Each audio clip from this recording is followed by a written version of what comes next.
Bem, bom dia, meus irmãos. A graça e a paz do Senhor Jesus. Bem-vindos à nossa EBD do dia 3 de abril. Eu acho que finalmente hoje eu acertei tudo. A aula está certa, a lição está certa, a passagem também e o título. Eu fico um pouco triste que, mais do que um lapso passageiro, fique eternizado na gravação. Quando eu erro o título ou alguma coisa na edição, né, do novo slide. Mas lhes garanto que o conteúdo está certo.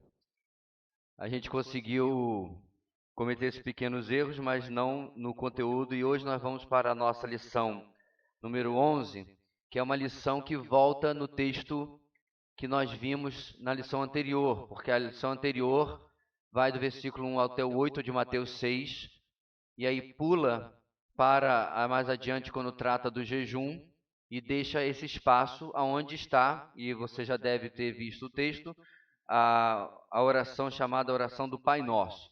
Então, é um texto, mais um texto daqueles que a gente conhece de cor e salteado, de frente para trás. Se você foi criado no catolicismo, você decorou. Eu não sei se necessariamente os evangélicos decoram, né? Mas isso é fato. Então, nós vamos ver nesse texto, como eu disse, tão conhecido, vamos dizer, tão batido, como tem muita coisa para nós aprendermos, muita coisa para nós tirarmos para a nossa vida espiritual, ok? Então vamos, antes de mais nada, orar, porque quando nós examinamos a palavra de Deus, meus irmãos, eu falo muito isso com os alunos do seminário, nosso seminário, que estamos estudando teologia, com certeza absoluta, mas esta é a única ciência, se você quiser chamar, que contém um componente sobrenatural, que contém um componente espiritual.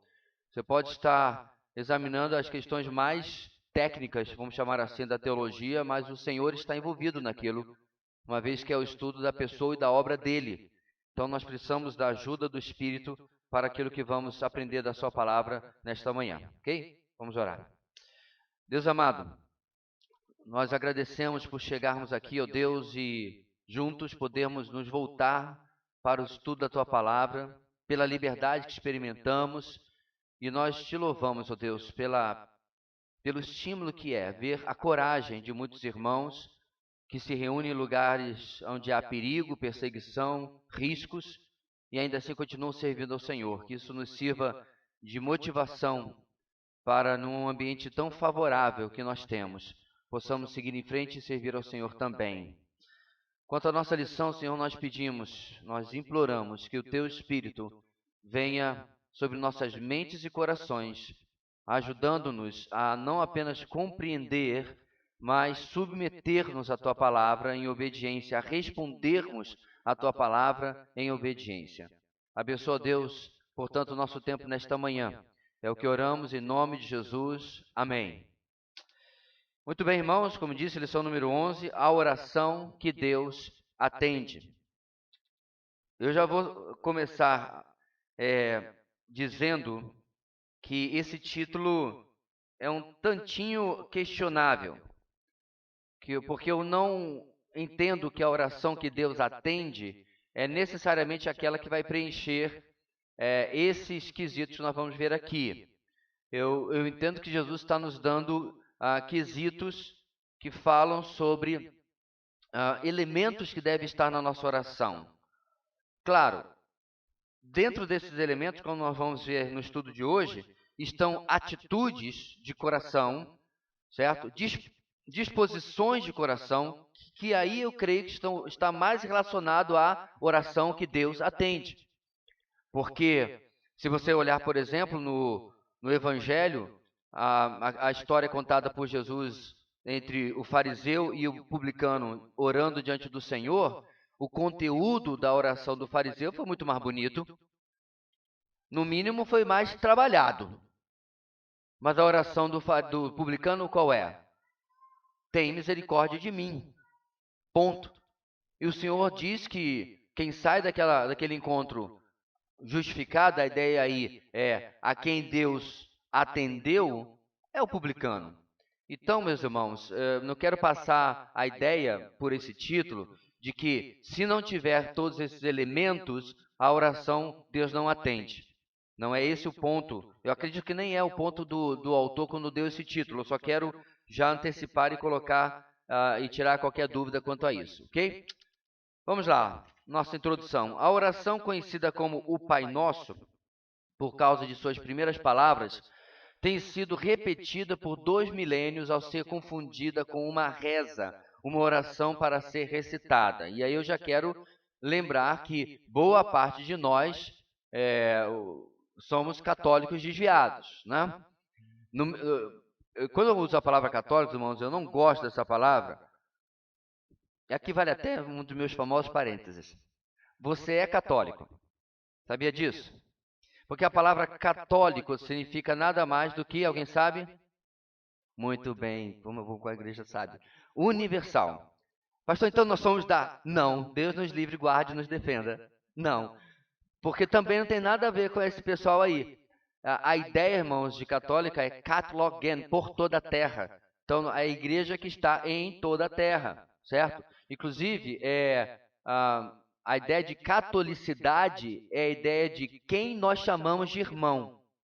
Então, os demais batistas são todos nossos irmãos? Não. Tem uma outra denominação batista aí que já virou seita, né? Todos os presbiterianos, todos os assembleanos? Não. Você tem que examinar a essência daquilo que aquela igreja ou pessoas pregam, né? E, em sua grande maioria, essas denominações que eu mencionei são nossos irmãos em Cristo. Nós não vamos ficar criando bairros e subbairros, né? Tribos e subtribos, por causa de pequenos detalhes. Que por mais que nós os valorizemos, irmãos, dividir o povo de Deus por causa de, por exemplo, quantidade de água no batismo é infantil, certo? Até porque a igreja na história já batizou de mais de uma forma. É verdade, pastor? Em momentos críticos, em lugares completamente desérticos e áridos, a igreja já batizou por aspersão. A questão é que a aspersão é a exceção e não a regra. Então nós ficamos com a regra e se porventura tivesse uma situação semelhante, o que é muito difícil morando no norte, né? O que não falta é água, aliás, até demais, certo? Até demais em alguns momentos, a gente não tem necessidade de recorrer a esses princípios. Porém, irmãos que acreditam que esse é o melhor meio, continuam sendo nossos irmãos em Cristo, como nós temos, inclusive, vários escritores, teólogos, pastores que nós admiramos tanto e são assim. Então, meu ponto, irmãos, é que a palavra católica foi sequestrada pela igreja romana. Então, mudando o que eu estava falando, boa parte de nós somos ex-romanistas. E eu, por exemplo, eu quase fiz primeira comunhão. Quem me libertou da primeira comunhão, eu creio que você quer que eu diga que foi Jesus. Jesus estava por trás, mas foi o futebol. Eu fugia para jogar bola. Então não terminei nem a tal da primeira comunhão e já saía com meu primo para jogar bola, porque para mim era mais legal do que ficar lá decorando reza. Esse é o grande problema. Porque, irmãos, você não possui na Bíblia, e nem é isso o nosso caso aqui, nenhum exemplo de orações prontas. Você tem exemplo até de bênçãos que vão ser proferidas que são prontas, como a bênção araônica, né? O Senhor te abençoe e te guarde, o Senhor faça resplandecer o seu rosto sobre ti, porque aí sim, Arão e os sacerdotes, assim você abençoará os filhos de Israel. Tudo bem, mas não é uma oração, não é uma reza. Porque a oração, ela deve partir da nossa experiência com Deus e daquilo que nós conhecemos de Deus, o que vai variar entre cada um de nós. Eu sei que tem alguns de nós que tem uma formulazinha própria, né? Uns começam assim, Senhor Deus e Pai, Senhor meu Deus, Senhor, nós temos esse vício de linguagem, o que tudo bem, certo? Agora, o que parte daí é que não deve ser essa reza, mas assim ficou conhecido. Agora, o que eu acho mais interessante, irmãos, é que você consegue juntar um agrupamento humano, que, por exemplo, numa manifestação de 7 de setembro, como teve ano passado. Aí o pessoal se juntou dizendo assim, vamos encerrar com a oração que o Senhor nos ensinou. Aí foi aquela Babel, porque por algum motivo que eu não sei explicar, os romanistas pegaram o texto e passaram para o plural. Você sabe disso? Como é que é? Pai nosso que estais. no céu. Faça sua professora de português orgulhosa. Terceira pessoa do plural. Não, desculpa, segunda pessoa do plural. Como pode isso? Não tem no texto. Inclusive, literalmente começa na primeira no singular. Pai nosso, não pais nosso. Mas de onde sai isso? Da ideia da trindade. O que não tem a ver com o texto bíblico. Nem, irmãos, alguém pode estar perguntando assim, pastor, não tem um manuscrito grego aí no meio que estivesse no plural? Não, não tem. Está tudo exatamente como está aqui. Pai nosso que estás, sem o i, porque é o singular. Santificado seja o teu nome. E a gente no 7 de setembro foi uma Babel. Uns 60 e tantos por cento falaram no singular e o resto no plural. Bem, apesar de ser uma possibilidade remota, o mais correto e que faz mais sentido é que o Senhor está ensinando uma oração que contém elementos que devem estar presentes em nossas orações. Então, essa possibilidade remota é a da reza, né? O mais correto é isso. O Senhor está mostrando uma fórmula, se você quiser colocar assim. Jesus nos presenteia com as pérolas mais valiosas que devemos buscar em oração. Veja os tesouros apresentados na oração modelo. Antes de mais nada, irmãos, vamos ler o texto, é claro, né? E ver os nossos objetivos e depois partir para o texto. Objetivo: saber, conhecer os valores mais importantes de uma oração. Sentir, atentar para o ensino de Jesus a respeito da oração. E agir, contribuir, orar e jejuar, não para... Não, isso aí está errado. Eu esqueci de editar, vou ler o certo. Está vendo só? Não dá para passar um domingo sem o erro de edição. O correto é orar de acordo com o padrão de Deus, com a finalidade de ser ouvido e ter sua oração aceita. Certo? O último ali, agir, esse é o enunciado correto. Ok? Vamos para o nosso texto, irmãos. Conto com a sua ajuda para lermos a uma só voz, versículo 9. Ok? Está projetado ali. Vocês orem assim: Pai nosso que estás nos céus, santificado seja o teu nome. Venha o teu reino, seja feita a tua vontade, assim na terra como no céu. Dá-nos hoje o nosso pão de cada dia. Perdoa as nossas dívidas, assim como perdoamos aos nossos devedores. E não nos deixes cair em tentação, mas livra-nos do mal, porque teu é o reino, o poder e a glória para sempre. Amém. Pois, irmãos, eu estou hoje ótimo, né, em termos de edição. Acaba no versículo 13, esquece aí. Se vocês repararem, irmãos, ali no versículo 13, tem uma letrinha B do lado de mal, que devia estar em sobrescrito, né, mas também não está. E depois da letra C, depois de amém, tem uma letrinha C. Se você pegar a sua Bíblia, isso são notas de rodapé, onde você vai ver duas informações a respeito da palavra mal, que pode ser traduzida como maligno também, certo? Ou uma informação sobre essa última frase que você deve lembrar, os romanistas não incluem na sua versão do Pai Nosso. E a gente já vai explicar um pouquinho sobre isso daqui a pouco. Por que que as duas orações são diferentes entre esses dois grupos, ok? Então vamos lá, irmãos. Número 1, o mandamento esquecido. Versículo 9. É incrível como apenas uma frase inicial de oração pode conter tanta luz para a vida do cristão. Então note aí. Primeiro, comunhão com o Pai Celestial. Dá mais um clique aí para ir o título. Está na ordem errada. Adão, mesmo antes do pecado, com toda sua intimidade, não ousou chamar a Deus de Pai. Tampouco Noé, com sua fé secular, homem que andou com o Senhor, um monumento de graça e luz no meio de uma geração pervertida e corrupta. A ideia de fé secular aí, irmãos, não é do mundo não, tá? Secular aí é de muitos séculos, porque ele viveu muitos séculos e tinha uma caminhada com Deus muito longa. O velho pai da fé, Abraão, amigo de Deus, jamais ousou apresentar-se diante do Altíssimo com toda essa intimidade. Mesmo Davi, o rei da comunhão, do louvor e da oração, se referia ao Senhor como rocha, altíssimo, fortaleza, socorro, guarda de Israel, rei. E muito intimamente chegou ao expediente poético de pastor. Porém, é em Jesus que o relacionamento pai-filho entre o Criador Santo e suas criaturas pecadoras é celebrado de modo incrivelmente elevado e próximo, Pai Celestial. Como diz John Stott, tratar a Deus como Pai reflete nossa consciência acerca de um Deus pessoal, amoroso e poderoso.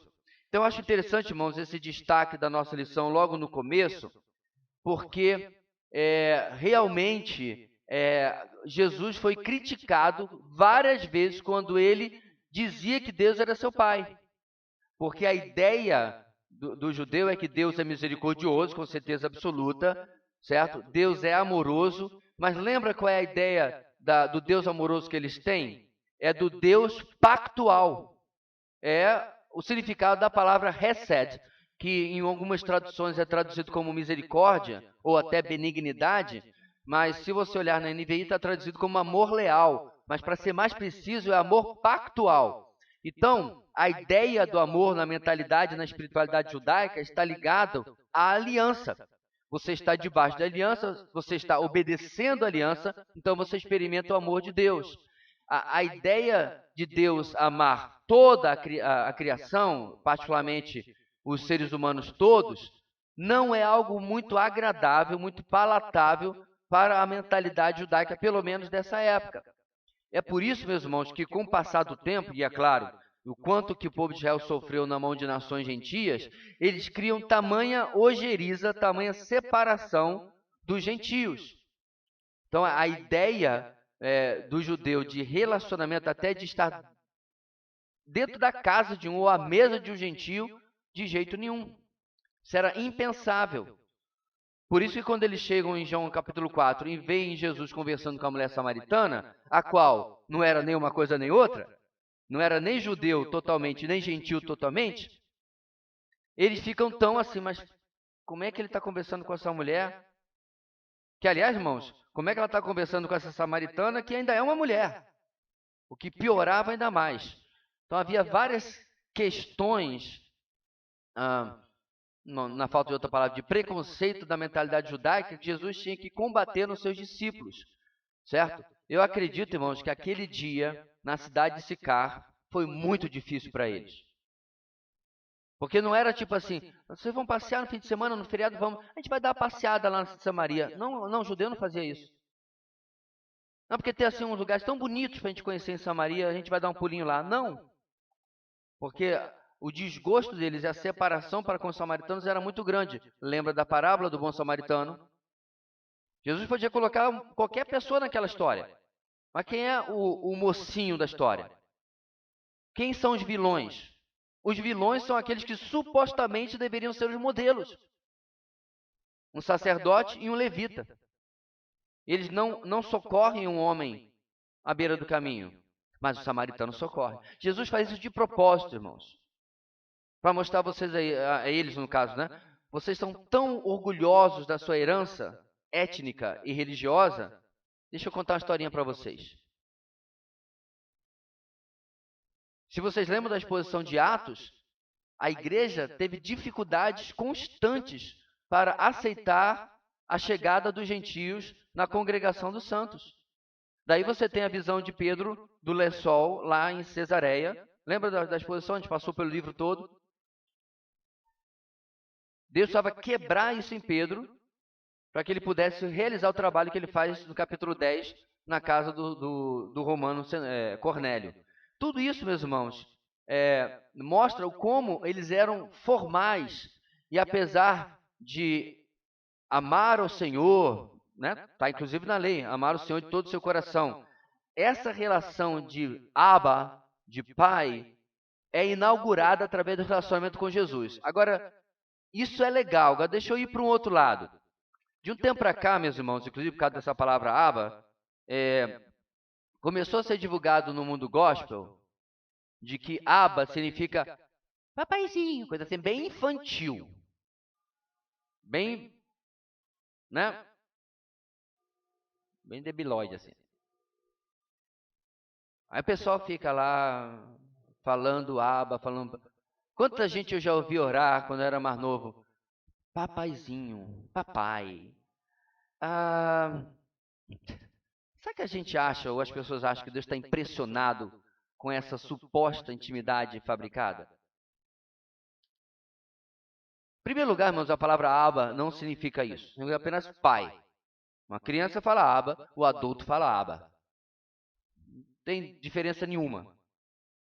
Não é especial. Não é como você chamar de papai e de pai.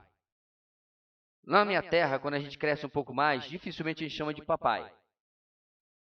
Então eu tive dificuldade de me acostumar com meus filhos me chamando de papai. Um galalau desses tamanhos aí, como vocês sabem, um casado, e aí ele me chama no WhatsApp. Oi, você viu a mamãe? Até hoje dá meio que... Mas isso é coisa cultural lá do Rio de Janeiro, né? Cadê o Danilo? Danilo tá fora, tá viajando para me confirmar isso daí. Mas talvez no seu estado de origem seja assim também. Mas, ainda assim a gente usa. E na cultura judaica não havia diferença nenhuma. Então, meus irmãos, essa suposta intimidade que foi criada no mundo evangélico, eu acho questionável. Porque entenda, intimidade com Deus, ela é posicional primeiro, antes de ser circunstancial. Onde ela é posicional?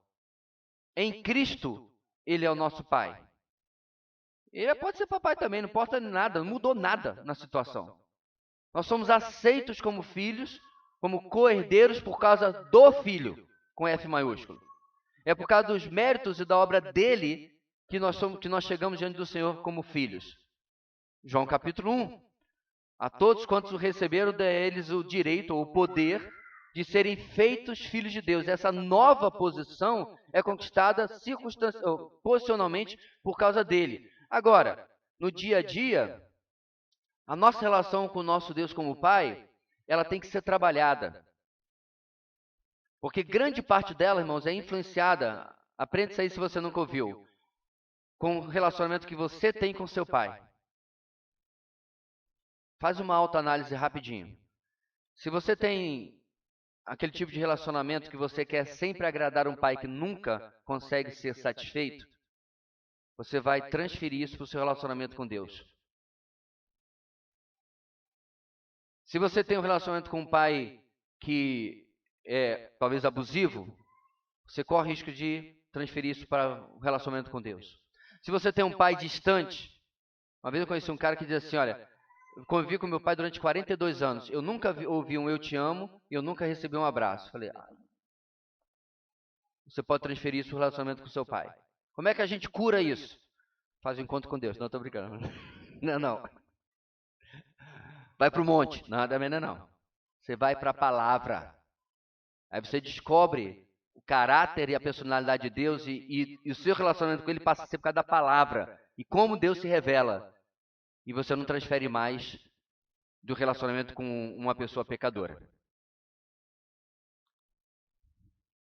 Mas é fato, isso aí é constatado em aconselhamento, como você percebe. Pessoas que têm dificuldade de, apesar de ler 1 João 9, de aceitar o perdão de Deus, é porque teve pais que eram difíceis de manifestar perdão. Então pensa nisso. Relacionamento com Deus como pai é uma realidade que você não tem mérito nenhum em relação a isso, é por causa de Cristo. Mas ao mesmo tempo é algo que você constrói, não agradando, conquistando Deus, mas aprendendo pela palavra quem Ele é como nosso Pai. Seguindo adiante, meus irmãos, próximo slide aí. Em segundo lugar, comunhão com outros filhos, irmãos. Repare que Jesus escolhe não meu pai, e sim Pai Nosso, ou Nosso Pai, se você preferir. O cristão que não sabe relacionar-se não sabe orar. Observe. O texto de Atos diz, eles se dedicavam à comunhão e às orações, e os que criam mantinham-se unidos. Os que criam mantinham-se unidos, repete-se 2 vezes no texto. E aí está a referência em Atos capítulo 2, 42, 44, 46. Irmãos, esse texto que nós também passamos na exposição, ele está logo no começo da igreja, Atos capítulo 2, certo? Não, a igreja não começa no Éden, desculpe aí alguns irmãos que acreditam nisso, a igreja começa em Atos capítulo 2, E logo no primeiro capítulo, no primeiro momento de existência de uma mega igreja, você tem os versículos 42, 44 e 46. Por que eu estou falando que é uma mega igreja? Milhares de pessoas se convertem em Atos capítulo 2. A igreja que tem 100 e poucos que estão ali no cenáculo, né? No momento da descida do Espírito Santo, e se você quiser contar, Paulo vai dizer que cerca de 500 pessoas viram Jesus ressuscitado. É bem possível que todos esses fossem discípulos também. Ok, a igreja passa de 500 para milhares e 500, porque eu não estou contando aí nesse número de Atos mulheres e crianças. O texto fala só sobre homens. Então imagina quantas pessoas se converteram. Ou seja, irmãos, intimidade, comunhão, parceria, socialidade, o que você quiser colocar, não depende do tamanho de uma igreja, depende do coração dos seus membros. Epa, alguém anota isso aí. Bruno, essa aí tá boa, viu? O expert fazer foto com frase. A comunhão de uma igreja não depende do seu tamanho, depende do coração dos seus membros. Depende do nosso desejo de conhecer pessoas, conhecer os irmãos da nossa igreja. Então, a ideia do Pai Nosso, irmãos, nos traz a imagem de igualdade entre todos nós.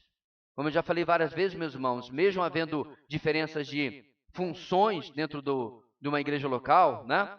Pastores, presbíteros, etc., diáconos, se for o caso, isso são apenas funções para servir o corpo. Nada mais, nada menos.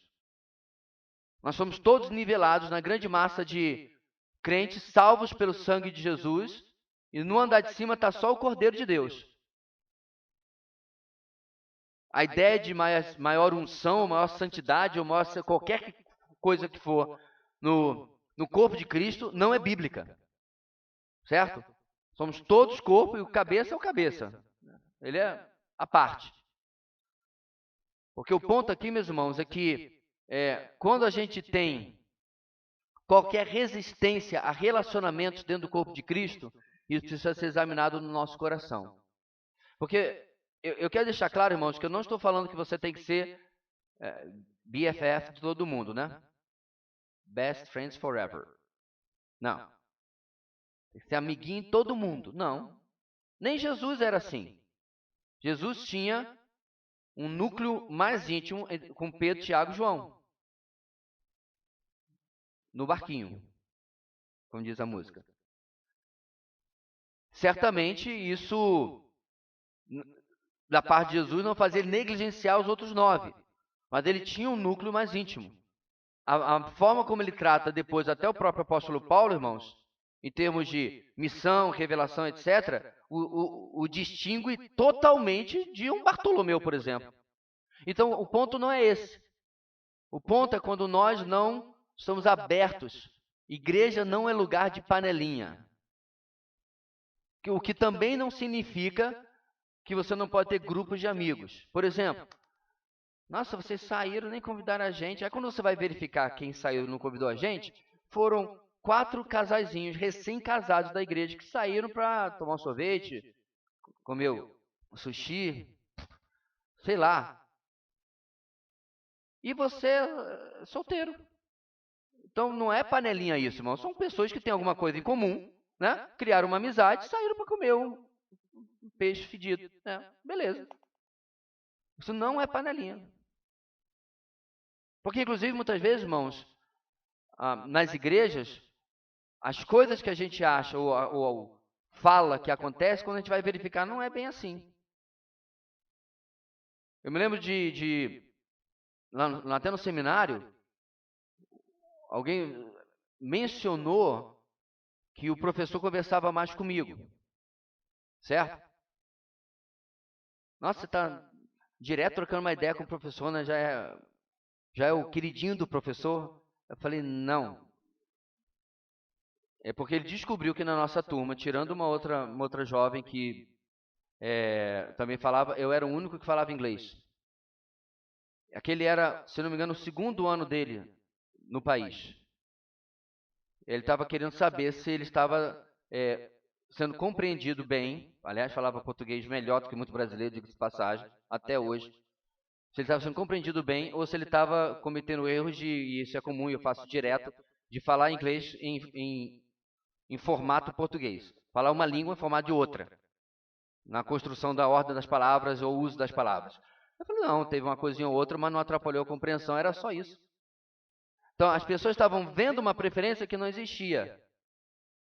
Ele não estava me dando notas melhores, porque era algum tipo de preferido, nem nada disso, muito pelo contrário. Ele não estava criando ou demonstrando nenhuma preferência, mas alguém viu uma coisa, se falou sério ou não, eu nem levei em conta, porque eu tinha mais o que fazer no seminário do que ficar prestando atenção em comentário paralelo, mas acontece isso dentro da igreja. Às vezes a gente tem que verificar se as pessoas de verdade estão agindo dessa maneira, exclusivista ou qualquer coisa assim. E caso seja, irmãos, admoeste, chame, converse. Porque, de novo, mesmo que a gente não vai ser amiguinho de todo mundo, fazendo trânsito na cabeça do outro, o que vai ser meio desafiador no meu caso,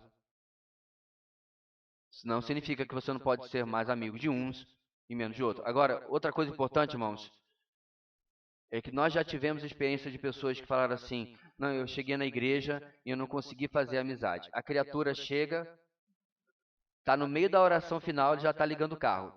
Fica difícil fazer amizade. Fica difícil ter comunhão. Teve uma família que eu me lembro que o líder do grupo de vida, quando o irmão foi fazer a oração final, ele foi lá para fora.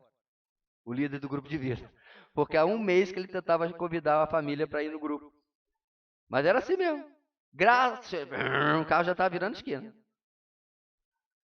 Aí quando eles foram sair, ele disse, ô meu irmão, estratégia, né? Para poder. Porque assim, queridos, comunhão é uma via de mão dupla, né?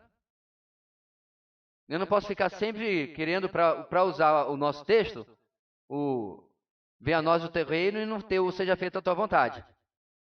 É sempre para o lado de cá e não para o lado de lá. E muitas vezes, irmãos, eu preciso ter essa disponibilidade, certa forma, essa vulnerabilidade, mesmo que limitada, de me abrir para conhecer outras pessoas. Eu vejo isso claramente, irmãos, em alguns que chegam aqui e rapidamente estão envolvidos. O Hugo chegou anteontem, está aí. Para onde eu olho, o Hugo está. Está certo. Danilo, que não está aqui hoje, vai com certeza assistir depois. Aí eu pergunto, Hugo, você se sentiu aceito? Mas é uma via de mão dupla. Porque se envolveu, foi atrás, né? Conversou. E muitas vezes, irmãos, pastor, é que eu sou tão introvertido. Então não reclama. Eu não estou aqui criticando, irmãos, as pessoas introvertidas, mas eu acho que se a gente provoca uma situação, a gente tem que responsabilizar-se por aquela situação. Se eu me isolo, eu não posso querer que as pessoas possam cavar um poço para correr atrás de mim. Porque nem sempre as pessoas têm as ferramentas para fazer isso, o jeito para fazer isso, a oportunidade para fazer isso. Talvez, irmãos, a questão do nosso, lembra, nada está na Bíblia por acaso. Jesus está realmente falando sobre comunhão, sobre corpo, sobre a ideia corporativa, que inclusive inclui os nossos ministérios. Eu queria que você parasse para pensar, irmãos, para um culto acontecer, para uma EBD acontecer, quantas pessoas lhe serviram? Alguém limpou aqui. Alguém, na verdade, foram alguém. Limparam aqui. Alguém chegou cedo, abriu o nosso prédio. Hoje não é o caso, né, porque está chovendo, mas via de regra, nos outros 364 dias de Boa Vista, está calor. Um pouquinho menos. Alguém chega cedo, liga o ar, você chega aqui. Que bom sair daquele mormaço, porque alguém chegou cedo e fez isso. Você está me ouvindo e está sendo gravado porque alguém chegou cedo para ligar tudinho. Às vezes não tão cedo, mas tudo bem. Sabe onde eu quero chegar? A pergunta é, em que você está servindo o corpo? Pai Nosso. Em que você está... Pastor, eu não sei fazer isso, não sei fazer aquilo. Então faça o que você sabe. Faça o que você pode. Nós temos na nossa igreja, irmãos, um grupo de 12 pregadores. Eu, mais 11 irmãos da nossa igreja que não são pastores. E eu os convoquei todos a servir ainda melhor a partir do semestre que vem. Já alguns deles pregam, e eu digo isso para a honra e glória de São Jesus, melhor do que muito pastor que eu conheço. A partir do semestre que vem, vamos fazer um curso de pregações positivas. Por quê? Quero servir melhor ainda do que eu vinha servindo. Nosso Ministério Infantil está prestes a retomar a atividade no domingo pela manhã. Precisa de pessoas, homens inclusive também. E assim vai, irmãos. Porque o servo que não serve, não serve. Então a pergunta é, no conjunto de coisas que estão sendo feitas para você, o que você tem feito para os outros, dentro da sua capacidade? Letra B ainda dessa comunhão com outros filhos e irmãos, também lhes digo que se 2 de vocês concordarem na terra em qualquer assunto sobre o qual pedirem, isso lhes será feito por meu Pai que está nos céus, é o texto de Mateus 18:19. Nossa lição está destacando isso aí, meus irmãos. Eu não vou entrar nos detalhes desse texto, porque seria por demais demorado, mas a ideia, novamente, irmãos, de que o Senhor sempre aponta para o contrário do individualismo. Inclusive, quando ele vai mandar, é outro texto, os seus discípulos. Não me refiro aos 12, não, os 70. Em lugar de alcançar 70 lugares, ele alcança quantos lugares? 35. Porque ele manda em duplas. Há muita coisa que a gente poderia discorrer sobre isso, como, por exemplo, e se alguém passar mal, o outro ajuda. E se alguém é mais introvertido, o outro completa. Se alguém tem um dom de um jeito, o outro tem do outro. E assim vai. Eu não sei vocês, irmãos, que são casados, mas o evangelismo, inclusive, fica mais fácil quando você é casado. Se a minha esposa vê uma pessoa no trabalho, um homem favorável... inclusive, nós tivemos agora, encontramos na academia um ex-colega de trabalho. Não sei você, meus irmãos, mas meu radar evangelístico nunca desliga. Jamais. É que nem o pessoal que vende Avon, Mary Kay e Rinodê. O tempo todo procurando por um cliente. Só que no caso não é cliente. E também não é Mary Kay, porque eu não quero carro cor-de-rosa. Bem, talvez se for um determinado carro eu até suporto a cor, mas vamos lá. Então vimos. Eu estava conversando com ele, e aí a minha esposa chegou e já se reconheceram, aí pronto. Rapaz, é aquele momento de, né? Pão, queijo, presunto na chapa, perfeito. Muito mais fácil. Da mesma maneira, tem uma moça, uma senhora que eu conheço, e que se vê abertura para o evangelho, como é bom poder ter minha esposa para ajudar o contato. Jesus é perfeito, irmãos. E quando a gente fala de igreja, ainda mais. Em Coríntios capítulo 12, particularmente, 14 depois, com 13 no meio, né, fazendo um sanduíche aí do amor, mas 12, 14, ele vai falar sobre a unidade na diversidade. Você já pensou, irmão, tem até essa frase que eu coloquei certa vez no boletim, né? Como seria a sua igreja se todos fossem iguais a você? A ideia da frase, irmãos, é que realmente seria bem ruim. Porque todos os meus defeitos seriam multiplicados por 50, 100, 150, né? É verdade, nossas virtudes também. Mas a vantagem de não sermos todos iguais é que nós completamos as fraquezas uns dos outros. Irmãos, não têm ideia da inveja santa que alguns colegas colocam quando eu conto sobre a nossa equipe ministerial. Não trabalhar, não liderar uma igreja sozinho é uma bênção inigualável. Porque você jamais vai conhecer um pastor completo. Espera-se que todos sejam, Timóteo capítulo 2, aptos para ensinar. Isso aí é requisito bíblico. Mas ainda assim, você vai encontrar alguns que são mais aptos para ensinar doutrinariamente, outros talvez mais a área de família, outros... Quando você tem várias pessoas, irmãos, em uma igreja, na liderança, você distribui os ministérios e as atribuições. E quantas vezes nós colocamos coisas para debater na equipe ministerial e o insight do Bruno, ou do Cédric, ou do Rendel foi crucial para a gente chegar a uma conclusão. Eu arrisco dizer, irmãos, que até a palavra de sabedoria, lá de 1 Coríntios capítulo 14, matou na cabeça a questão e a gente resolveu o que provavelmente eu ia ficar um tempão pensando e pensando sozinho para tentar conseguir resolver. E eu poderia dar aqui, irmãos, exemplos e mais exemplos de como trabalhar junto, duplas ou equipe, é a visão de Deus para a igreja, como a gente vê inclusive nesses textos. Continuando, letra C, tem mais. Alegrei-me com os que me disseram, vamos à casa do Senhor.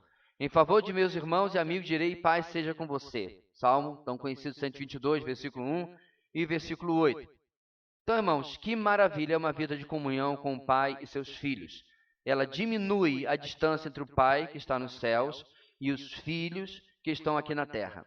Todo o universo fica pequeno quando uma família está reunida em comunhão. Irmãos, eu já mencionei isso para vocês em anos anteriores.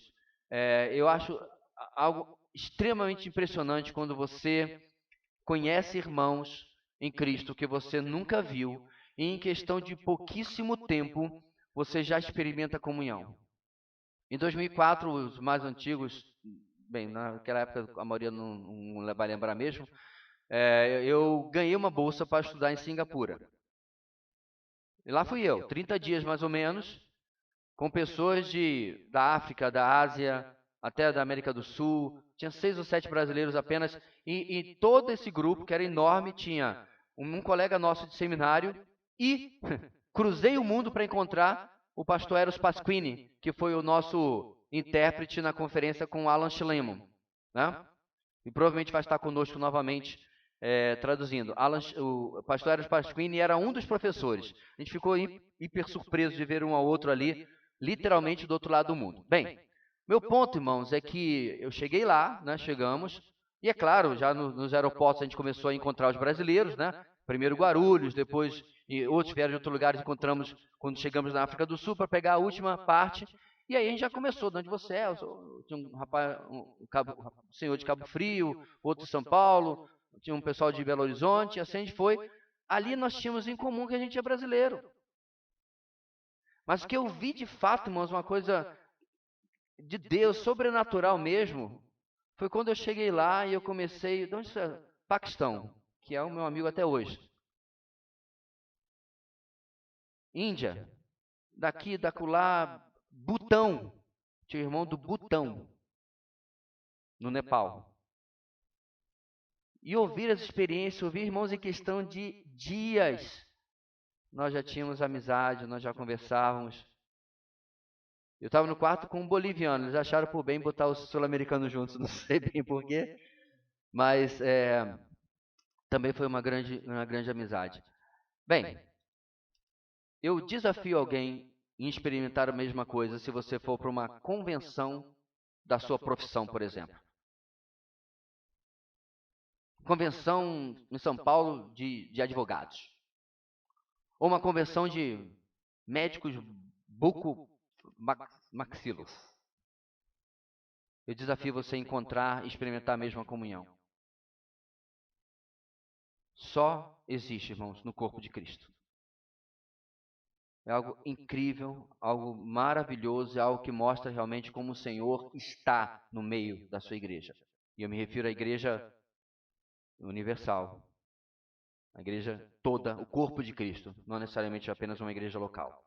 Então, nas primeiras palavras, irmãos, do nosso texto, nós já vimos esta lição, né, sobre a paternidade do nosso Deus e a paternidade e a filiação, né, com todos os demais irmãos. Vamos para essa primeira breve aplicação aí.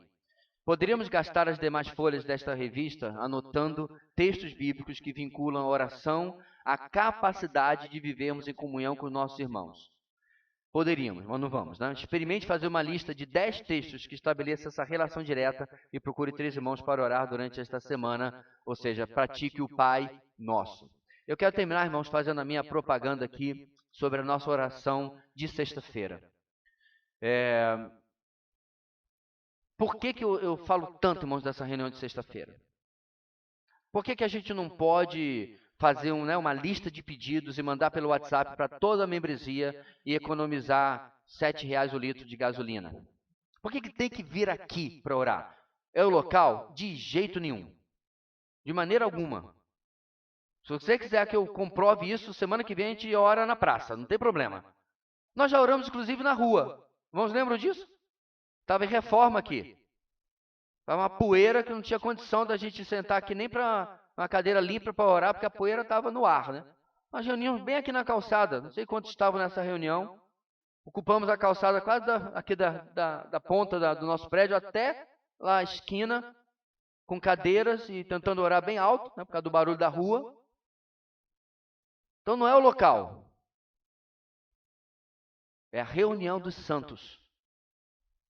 É a reunião dos filhos de Deus, que no nosso caso, em particular, temos em comum o envolvimento e o convívio e o amor a esta igreja local, onde nós nos reunimos para orar. Nós oramos por pedidos pessoais, sem dúvida nenhuma, mas oramos também para aquilo ou projetos que não são comuns, projetos que afetam e atingem a cada um de nós.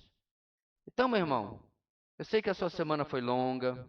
Alguém já me sugeriu, inclusive, para mudar a nossa reunião de oração e voltar para o tradicional dia de quarta-feira, como é na maioria esmagadora das igrejas batistas. Mas acredito, queridos, que não é isso. É você dispor o seu coração para como aquela pequena reunião de uma hora e pouquinho é importante para você, para nós, como igreja do Senhor. Estamos aqui juntos, irmãos, para colocar diante do Senhor, inclusive uma necessidade, dentre muitas, extrema, desafiadora, que é a nossa obra. Mas também colocar diante do Senhor, irmãos, um desafio que ainda acho mais difícil, que é o nosso desafio com nossos alvos evangelísticos. Aí você compartilha, você divide aquele fardo, e ele passa a não ser só seu, mas ser de outro também. Além do que eu disse dos pedidos pessoais. Irmãos, eu quero reforçar a importância de nós valorizarmos esse tempo juntos, como irmãos, na sexta-feira em oração. Muito bem. Seguindo adiante, nós temos no segundo ponto, versículo 9 até o versículo 10, submissão.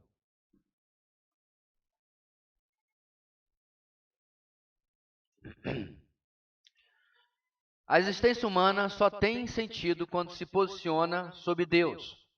Isso deve ser refletido em nossa conversa com Ele. Primeiro Ele, depois eu. Segundo João Batista, disse também, convém que Ele cresça e eu diminua. Onde nós estamos chegando, irmãos? No texto que diz, venha o teu reino. Isso reflete a convicção de que o Senhor cumprirá suas promessas e suas alianças. Então, como eu já falei diversas vezes em hermenêutica, você tem que pensar para quem está falando e para quem ele está falando. Aqui nós temos, irmãos, Jesus, e neste contexto, o seu principal e mais importante papel é ser o Messias esperado por Israel. E a quem ele está falando essas palavras, irmãos? A judeus. Então, quando você pensa nesse texto e pensa em igreja, não significa que ele não se aplica a nós, é claro que se aplica, mas em seu contexto imediato, Jesus está falando com judeus. Então ele vai usar termos que esses judeus, certo? Que não conhecem ainda nesse tempo de eclesiologia como eu e você. Timóteo, Tito não foi escrito ainda, as cartas de Paulo não foram escritas ainda. Certo? Isso chama-se, irmãos, teologia bíblica, o avanço da revelação. Como que esses homens entenderam? Venha o teu reino, o cumprimento das promessas feitas a Israel no Antigo Testamento. Quer ver só como eu sei disso? Atos capítulo 1, versículo 7. Jesus está prestes, 40 dias depois de estar com os discípulos após a ressurreição, Jesus está prestes a voltar para o céu. O que os discípulos perguntam, irmãos? Senhor, será neste tempo que irás restaurar o quê? O reino a Israel. 40 dias estiveram com eles. Então eles entenderam direitinho que há um tempo na história onde o Senhor vai cumprir completamente as promessas feitas no Antigo Testamento de um tempo de restauração gloriosa de Israel sob o reinado do Messias.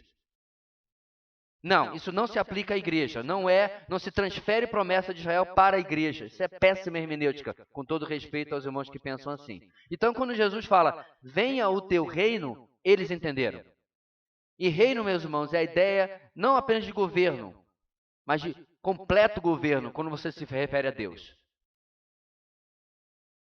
Então, quando a gente fala assim, pastor, Jesus está reinando hoje, Depende do que você está perguntando. O nosso Deus sempre reinou. Mas o reino dele, irmãos, se manifesta de maneiras diferentes, em dispensações ou em momentos diferentes da história, da revelação. Então você querer insistir que o reino de Deus ainda se manteve absoluto em Gênesis capítulo 3, quando Adão e Eva desobedeceram, é ignorar o texto bíblico. No coração daqueles primeiros seres humanos, o reino foi confrontado, não, foi desafiado pelo pecado. Satanás se apresenta como usurpador e o pecado como seu coadjuvante para tirar o reinado de Deus do coração dos homens.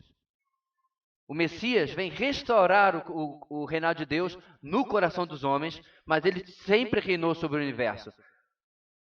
Por quê, irmãos? Porque nada acontece sem que ele permita. Nas palavras famosas de Abraham Kuyper, não há 1 metro, ele fala, na verdade, dizem que ele fala polegada, mas tudo bem. Não há 1 centímetro quadrado em toda a criação sobre o qual Jesus não diga o quê, irmãos? É meu. O que Kuyper está dizendo? Quando diz que os reinos deste mundo se tornaram do Senhor e do seu Cristo, lá em Apocalipse, ele está se referindo a como aquilo que antes estava sendo usurpado agora está sendo revertido, mas ele continua reinando. Nas palavras de Lutero, o próprio diabo não faz nada sem que Deus permita, porque o diabo é o diabo de Deus. É incrível como a mentalidade evangélica, irmãos, não sei se outras religiões, os grupos chamados cristãos pensam igual, é a ideia do diabo com Deus de yin e yang. Sabe aquela gota preta, gota branca e tal, né? Isso não é evangelho. Isso é filosofia oriental. Satanás é uma criatura, limitado, restrito por Deus, inclusive vai passar 1000 anos, vai pegar 1000 anos de cadeia. Não, ele não está preso. Diz um amigo meu, se ele está preso, ele está em liberdade condicional, porque está por aí aprontando, fazendo um monte de coisa. Tornozeleira eletrônica, fácil de burlar. Não, ele não está preso, ele está livre e solto no planeta Terra. Contudo, ele só faz aquilo que o Senhor permite. Leia Jó capítulo 1 e capítulo 2. Ok? Então, quando nós falamos sobre reino, irmãos, nós estamos falando sobre a vontade de Deus se estabelecendo primeiro no coração dos homens e depois, de fato, sobre o planeta Terra. Isso, inclusive, irmãos, não é escatologia o nosso tema, mas por que eu sou um feroz defensor de um milênio literal? Final de Apocalipse. Porque o milênio, irmãos, mais importante do que a duração dele é a função dele. Então, para pensar. Qual é a grande desculpa que alguns falam por que o mundo é tão ruim? Porque há pessoas ruins que fazem coisas ruins e aí provocam outras a fazerem também. Certo? Então vamos supor que agora a Ucrânia, se ela não tivesse entregado suas armas nucleares, ela apertasse o botão e bombardeasse Moscou, causando uma tremenda catástrofe. Por que ela fez isso? Porque ela foi invadida, provocada. Então, homens ruins fazem coisas ruins e provocam outros homens ruins a fazerem coisas piores, né? É o famoso olho por olho e todo mundo acaba cego. Agora, e se os homens ruins não pudessem mais fazer coisas ruins? Que é aí que se cumpre, irmãos, a profecia de Isaías, onde as suas lanças serão transformadas em enxadas. A ideia por trás disso é que toda iniciativa maligna durante esse reinado de Cristo será completamente cerceada. Então você tem uma sociedade onde violência gratuita e planejada não é possível, porque o próprio Senhor irá agir como? Aí eu deixo para depois, porque eu não tenho esses detalhes na palavra, mas ele vai promover a paz, né, pela soberania dele. Não, mas é que violência não, mas eu perco a paciência com a falta, com os desmandos públicos e a corrupção e a buraqueira de rua. Vai ter também não. Corrupção governamental, acabou. Então, para pensar, irmãos. Você chega no hospital para ser atendido, você é atendido. Não. Será possível? Mas é esse tipo atendido depois de 5 horas e 3 paradas cardíacas? Não. Imediatamente. Você de fato vai ser atendido. E vai ter tratamento. Olha só. Aí você vai na farmácia E vai ter o remédio. E você vai ver o seu imposto funcionando. Pastor, isso não é meio utópico, não? Bem, depende de qual Deus que você crê, né? Porque nada dessas coisas é difícil para o nosso Deus. E ele implementando tudo isso, irmãos, o que vai acontecer com o homem? Ele vai ficar bonzinho, bonzinho? Não. Essa é a função principal do reino de Deus vir, e o homem continuará tentando se rebelar contra o que é bom. O que demonstra, meus irmãos, que o nosso problema não é reclamar da corrupção. Olha só, alguém me diz qual é o país proporcionalmente com o maior índice de suicídios no mundo? Qual é? Japão. Aonde quando o cara é corrupto, ele de fato é preso. A corrupção quase não existe, mas quando acontece, a pessoa de fato é presa, se não se matar primeiro, de vergonha, por ter envergonhado a família. Aí você tem uma sociedade onde geralmente se respeita as pessoas, inclusive os mais velhos, certo? Eu tenho um amigo que é missionário lá agora, ex-professor nosso. Ele fala, assusta a civilidade da sociedade. Os mais novos um pouquinho menos, né? Porque estão ocidentalizando um pouco demais. Mas em regra, sim. E é o país com o maior número de suicídios no mundo. Por quê, irmãos? Eu não lembro mais de quem faz essa frase, alguém me lembre, o autor. O homem tem um buraco no seu coração, um tamanho, um espaço no seu coração, que jamais conseguirá preencher com coisa alguma, nem progresso, nem riqueza, nem civilidade. Esse buraco é do tamanho de Deus. De quem é mesmo? Alguém lembra? Hã? Não é Cécile não, é outro pensador. Não, é um desses clássicos aí. Mas é verdade, irmãos, o ser humano nunca vai conseguir. Ele vai colocar riqueza, ele vai colocar prazer, ele vai colocar entretenimento, ele vai colocar o que você pensar. Ele vai continuar vazio. A não ser que ele encontre em Deus a sua resposta. Já tem gente no Google, né? Me ajude aí, porque o meu Google falhou dessa vez. Então, irmãos, o reino tem a ver com isso. Olha a continuação. Seja feita a tua vontade, assim na terra como no céu. Isso aponta para a integridade do cumprimento da vontade de Deus. Isso ocorre em uma terra amaldiçoada pelo pecado quando o é em um ambiente livre do pecado, isto é, nos céus. Ou quanto, desculpe, o é em um ambiente livre do pecado, isto é, nos céus. Então a ideia da oração é que, como no ambiente livre de pecado nos céus, a vontade de Deus é plena, isso aconteça na terra também. Aí eu pergunto, como é que você não vai acreditar no milênio? Agora, é claro, meus irmãos, o milênio ele é um gostinho do que vai acontecer, porque realmente é apenas em novos céus e nova terra que isso vai se cumprir. Pastor, se essa é uma oração que está jogando tanto para o futuro, e agora? A ideia, meus irmãos, é que, mesmo que nós não consigamos, em sua plenitude, ver isso realizado em nossos dias por causa do pecado, esse precisa ser o nosso alvo. Agora, a grande pergunta é, aonde esse alvo começa? Em mim. Quando eu falo, venha o teu reino, seja feita a tua vontade, primeiro em mim. A minha oração não pode ser lateral. Desejar isso na vida do outro, desejar a vida de todo mundo, enquanto eu me mantenho de acordo ou seguindo a minha própria vontade. Agora, veja, irmãos, isso vai se caracterizar de uma maneira muito forte, não apenas nas grandes decisões, mas nas pequenas. Agora mesmo, no nosso estudo, nem lembro, já está 20, aula 20 hoje, né? 5 meses, 6 meses, incluindo um outro domingo que a gente não teve. Há 6 meses que você está examinando um texto extremamente incômodo. Que talvez você não tinha percebido o quão incômodo ele era até agora, quando você começou a estudá-lo. Que é muito bonito, né? Se alguém te der uma face, dá outra. Poético até. Se alguém te obrigar a andar uma milha, anda 2. É muito bonito, até quando acontece na prática. Até quando você é chamado a viver os valores do Evangelho na sua vida real, dentro do seu casamento, dentro da sua família, dentro do seu trabalho, dentro da sua igreja. Porque, irmãos, no Petri dish, o negocinho lá de botar bactéria, é uma coisa. Outra coisa é você estudar quando está acontecendo a infecção de fato no corpo humano. Lá no deixa é fácil, porque você está vendo no microscópio separado de você. Agora, se alguém pega e coloca no microscópio um pouco do seu próprio sangue e você diz, epa, isso é o que está acontecendo dentro de mim, essa infecção. Aí é que você tem que aplicar o antibiótico de Mateus capítulo 5 e 6 que vimos até agora.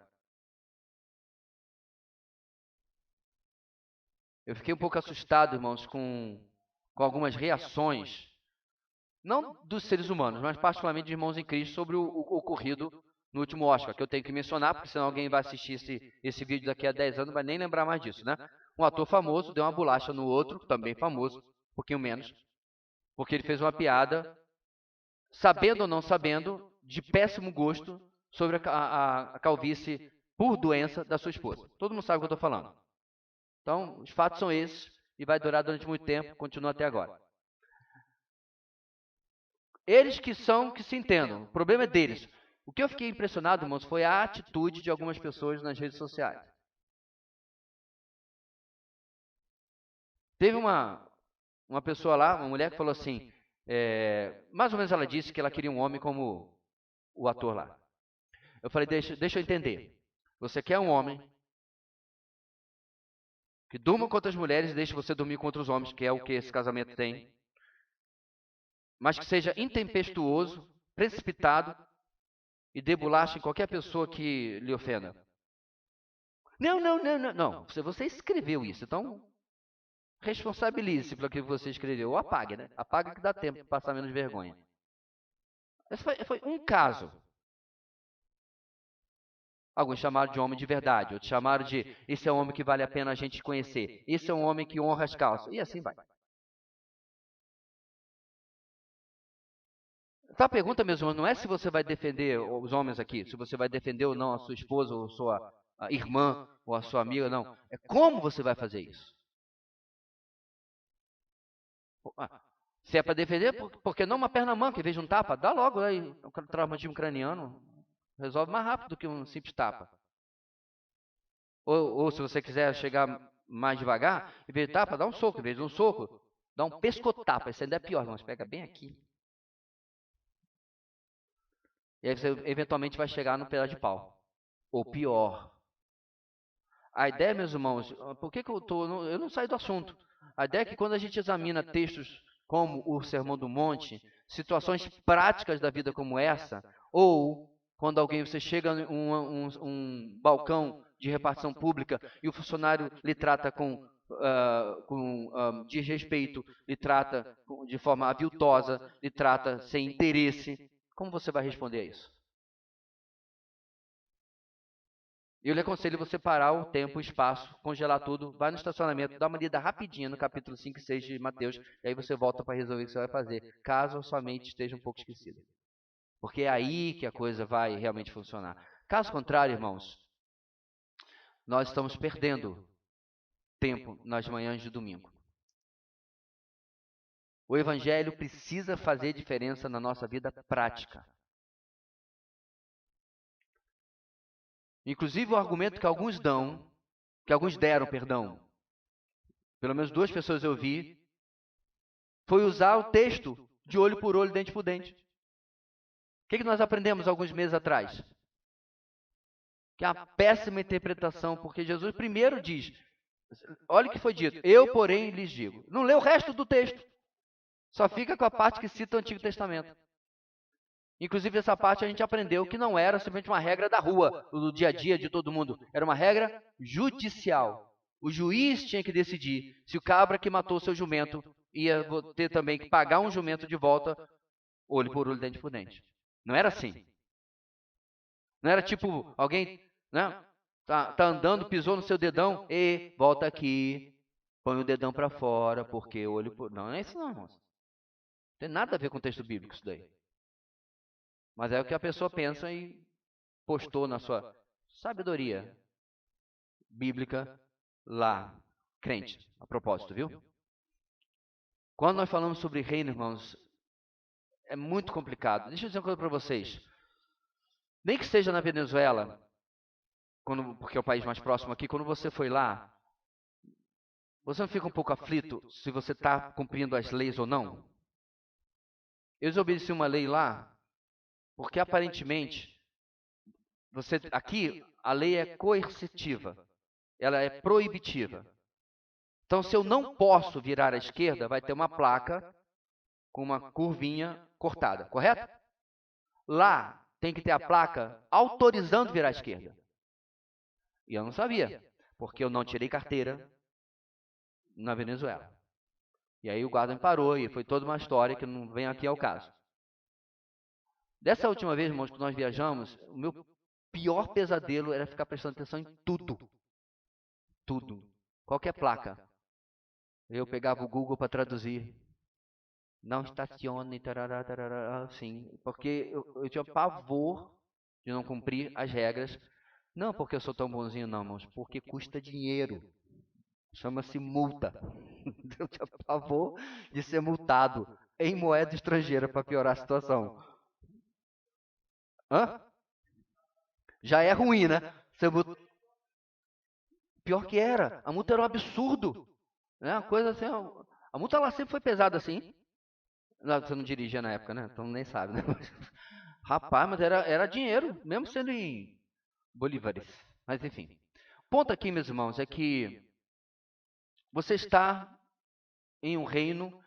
E detalhe, você não é estrangeiro. Porque esse é o nosso reino. Amém, igreja? O reino do Senhor é o nosso reino. De direito e de nascença. Novo nascimento.